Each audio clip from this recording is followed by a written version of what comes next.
coffee latte tanpa mesin, bukan mesin espresso seperti itu. Karena pertama untuk di rumah misalnya listriknya juga nggak akan kuat. Nah, tapi biar kita bisa menikmati coffee latte di rumah untuk saat-saat spesial, ada tamu dan lain-lain, nah kita bisa dengan peralatan sederhana dan murah.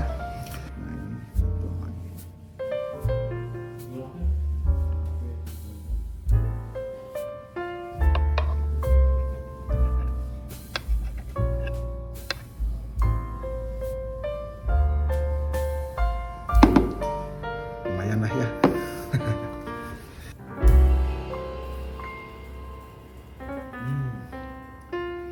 Kalau biasanya enak, ini lebih enak ini ya. Soalnya suhunya ini yang bikin ya.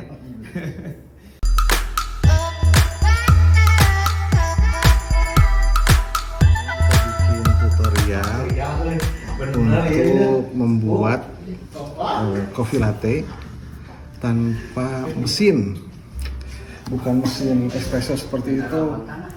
Karena pertama untuk di rumah misalnya listriknya juga nggak akan kuat, kebanyakan ini ya, dan lumayan juga harganya kan mahal, nggak semua orang mampu beli. Nah, tapi biar kita bisa menikmati coffee latte di rumah untuk saat-saat spesial, ada tamu dan lain-lain, nah kita bisa dengan peralatan sederhana dan murah tanpa perlu mesin yang mahal gitu ya.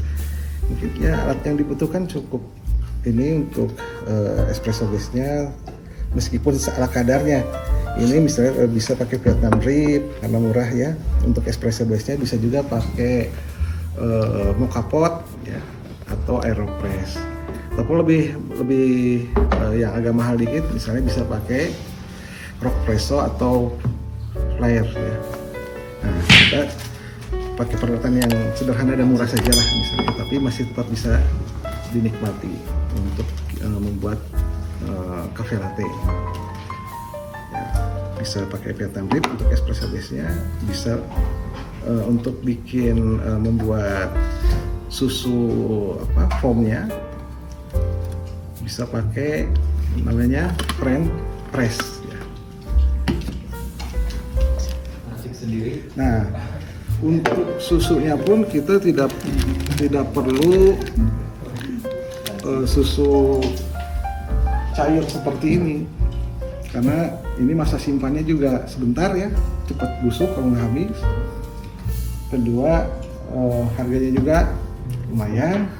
Kalau pakai, kita ganti susunya dengan susu bubuk, karena susu bubuk ini masa simpannya kan lama, pasti punya lah di rumah ya.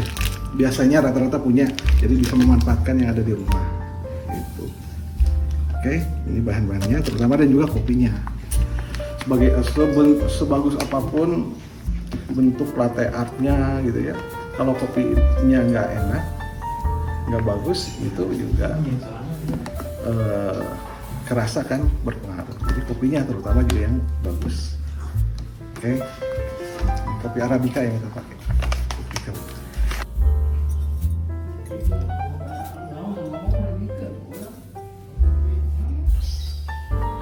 Kita bikin Vietnam dripnya dulu ya.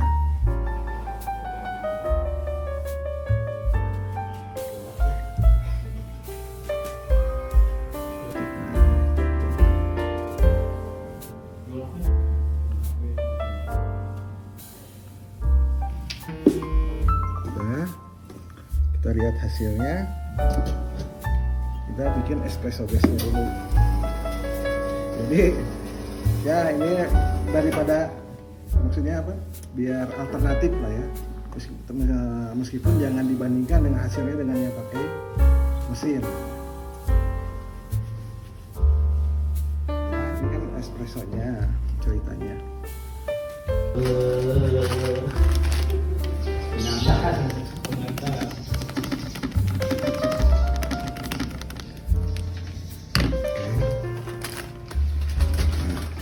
Jadi tidak perlu repot-repot pakai mesin, bikin protein kayak tadi. Ini pasti di rumah kan ada dispenser ya, air panas. Nah, tinggal pakai dispenser air panas. Kita maksimal di 70 derajat. 10 sampai 70 derajat. Baru kita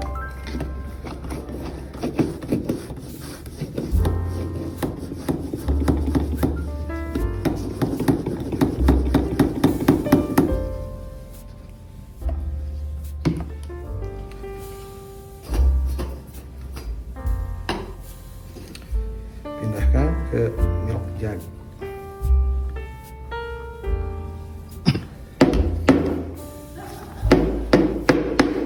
Nah, kita bikin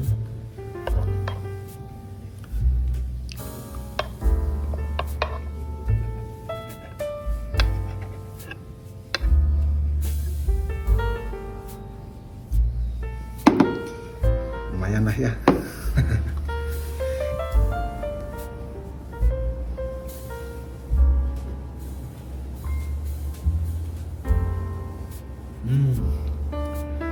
Kalau biasanya enak, ini lebih enak ini ya. Soalnya suhunya ini yang bikin ya.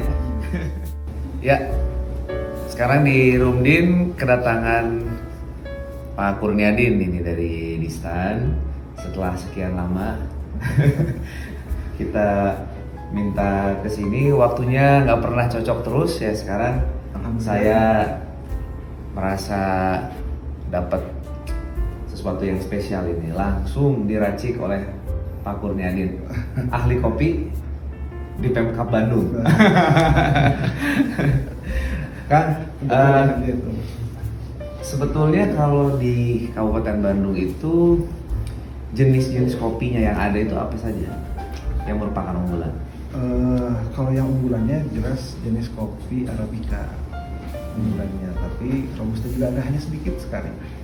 Kalau yang Robusta ya? Sedikit sekali dibanding Arabica. Kalau Arabica kita itu luasannya ada di 13.000 hektar, hampir 14.000 kalau sekarang. 13.000 lebih. Kalau perbedaan Foresti Coffee dengan yang tidak itu? Jadi penanaman kopi di kita kan ada yang di lahan hutan sama di lahan non hutan. Jadi kalau yang di hutan itu dia sebagai tumpang sari dengan tegakan hutan yang ada di sana. Jadi sebetulnya masalah ketinggian itu tidak terlalu berpengaruh terhadap rasa ya? Nah, memang ada ketinggian optimal untuk kopi Arabica ya. Maksudnya minimalnya di 800 meter ke atas itu ya. Nah, masalah ketinggian itu juga bukan jadi jaminan. Hanya memang yang terpenting itu mikroklimatnya. Mikroklimat di sekitar sana ada yang ketinggian, tapi ketika dia memang terlalu dingin, susah berbuah, kan produksi kurang gitu ya. Rasa juga kurang lebih sebetulnya ya, hampir sama ya. Kalau seperti kopi Puntang dan Banjaran, Pangalengan ya. Saya agak sulit tuh untuk membedakan mana, tapi memang kalau dengan Ciwidey beda sama sekali gitu ya. Nah, itu apa resep untuk mengkonsumsi kopi itu untuk melihat bahwa kopi itu berkualitas atau tidak dari sisi rasa? Nah, memang itu ada yang namanya cupping test. Kita cup, itu bisa dinilai kopi itu secara terukur. Bukan hanya dari keasamannya saja ya? Banyak. Jadi kan kalau kita minum kopi itu bukan yang diambil apanya kan, kopi. Kalau kita minum kopi, bauna, ya. Berarti bukan hanya pahitnya kan, tapi cita rasanya. Cita rasa itu gabungan antara aroma dan rasa, fragrance dan flavor. Nah, kalau aroma itu ada aroma yang harum-harum lah, misalnya aroma buah-buahan, aroma coklat yang enak-enak ya, itu bagus, berkualitas. Itu dari sisi aroma. Tapi kalau aromanya bau tanah, ada yang namanya earthy kalau istilah di circle of flavor itu. Ada yang bau medicine itu, bau rumah sakit, ya bau obat-obatan maksudnya ya. Ada yang bau apa? Itu paham. Nah itu kalau dari aroma dulu ya, misalnya ada yang bau pahang gitu ya, bau hangru misalnya, bau apek. Bau apek misalnya. Nah itu dari bau apek. Itu kan aroma-aroma yang jelek ya. Itu udah jelas tidak berkualitas. Itu dari aroma saja. Tapi alhamdulillah kalau di sini aromanya luar biasa. Yang menyajikan kopinya ini petugas-petugas di Rumdin ini berarti hebat-hebat ya. Iya. Bisa menyajikan dengan baik. Soalnya ada yang datang ke sini begitu suguhin kopi, besoknya saya ketemu lagi, saya mau ke Rumdin lagi kata kopi nah. Oh berarti bukan karena ketemu saya, karena kopinya. Pertama memang kopinya dari Kabupaten Bandung. Itu dia. Tadi Akang bilang memang kalau di Kabupaten Bandung termasuk yang diunggulkan di Jawa Barat ya. Beberapa di Indonesia bahkan ya, karena memang Jawa Barat merupakan sentra ya dari kopi. Jadi itu gini, Bandung itu dikenal itu karena kekhasannya, keunikannya, dan cita rasanya itu tadi gabungan antara aroma dan rasa. Jadi rasanya itu kopinya nggak pahit, balance, rasanya nggak manis, asam, yaitu seimbang. Terus karena tadi keunikannya itu kopi Bandung itu terutama di aromanya itu dan rasanya itu yang membedakan dengan kopi-kopi lain. Buktinya apa? Buktinya kopi Kabupaten Bandung itu setelah kita terlambat sebetulnya ya dibanding daerah-daerah lain di luar provinsi Jawa Barat, seperti kopi lain lah itu sudah duluan kan. Nah kopi Bandung itu kopi Gayo, itu udah legend ya, udah lama. Bandung itu sebetulnya newcomers ya istilahnya. Ada sekitar 10 tahun belakangan ya, mungkin mulai ininya ya. Udah belasan tahun sih kalau dari sekarang ya. Tapi kan baru lah dibanding dengan yang kopi Gayo, kopi Kintamani, kopi Toraja, kopi Mandailing, kopi Bajawa itu sudah lama. Tapi kan booming kopi kan sebetulnya baru-baru ya. Betul. Nah setelah kopi Bandung lewat semuanya ya. Enak diracobanya. Jadi masyarakat pun mulai dulu ibu-ibu mana ada yang ngopi nggak pakai gula. Sekarang jadi penggemar kopi semua karena enak. Iya. Kalau di Jawa Barat dibanding kopi dari Gunung Papandayan, Garut ya, kita di sini lebih unggul karena beberapa kali pameran di luar, kayaknya kita grade-nya selalu lebih bagus ya. Ciwidey, kopi Puntang, Malabar ya. Kopi Malabar itu juga bagus. Jadi sebetulnya kalau tadi dibilang bahwa kita baru belakangan mulainya dibanding yang lain, itu lebih kepada pemasaran ya sebetulnya. Memang kita budidaya secara masifnya itu kan memang driven by government. Jadi memang pemerintah yang mendorong karena awalnya kan banyak perubahan hutan dan lain-lain, maka didorong dialihkan untuk menanam kopi. Dan akhirnya kopinya bagus ternyata ya. Semenjak tahun 2008 kan, itu 2009 tahun 2003-an lah ya, udah mulai nanam kopi daripada dirambah hutannya kan, ditanam kopi. Akhirnya semakin booming lagi setelah ada SK Gubernur tentang PHBM. Jadi PHBM itu pengelolaan hutan bersama masyarakat.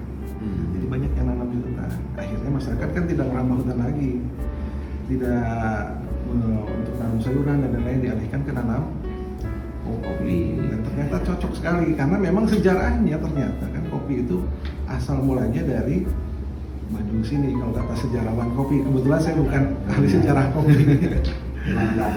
Nah, di zaman Belanda dari zaman Belanda ya, makanya ada Malabar.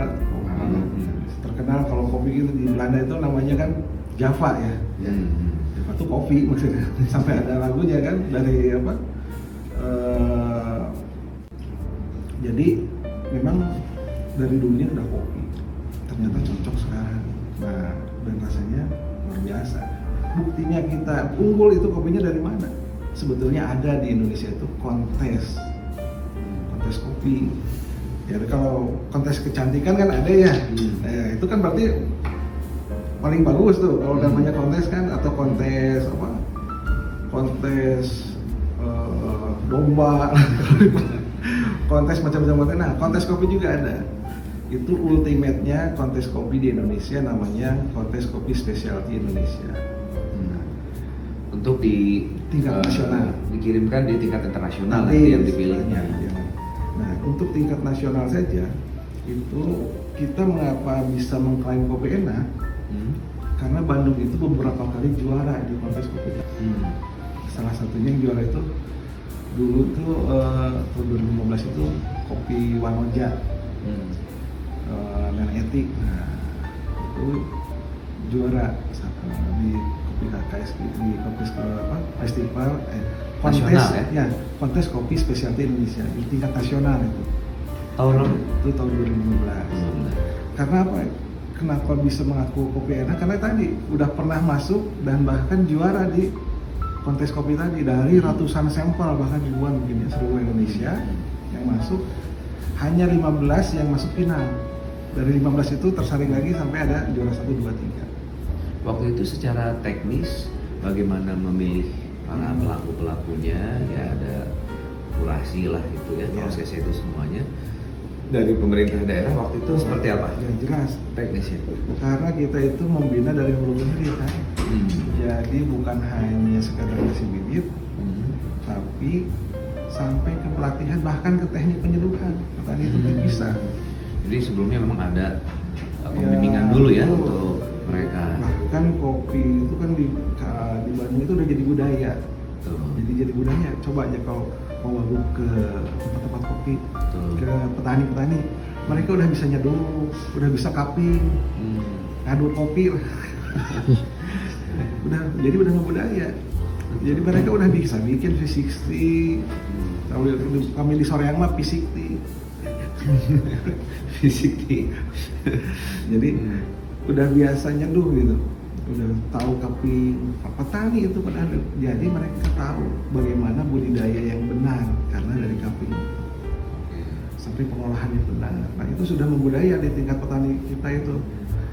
Kan malu ya misalnya kalau petani kopinya kurang enak, disungsurikan kurang enak, oh kopinya tuh enak. Selain itu juga sekarang banyak buyer itu yang langsung ke petani belinya. Makanya kalau lihat kopi Bandung kan banyak tuh, kalau di statistik tuh udah sampai 8.000 ton. Tapi kalau pas datang ke tingkat petani susah ngumpulin banyaknya karena banyak buyer juga yang sudah beli langsung. Oke, jadi waktu itu penyuluhan pelatihannya itu sampai kepada kelompok-kelompok tani sehingga mereka bisa mengolah ya, menyajikan kopi gitu ya.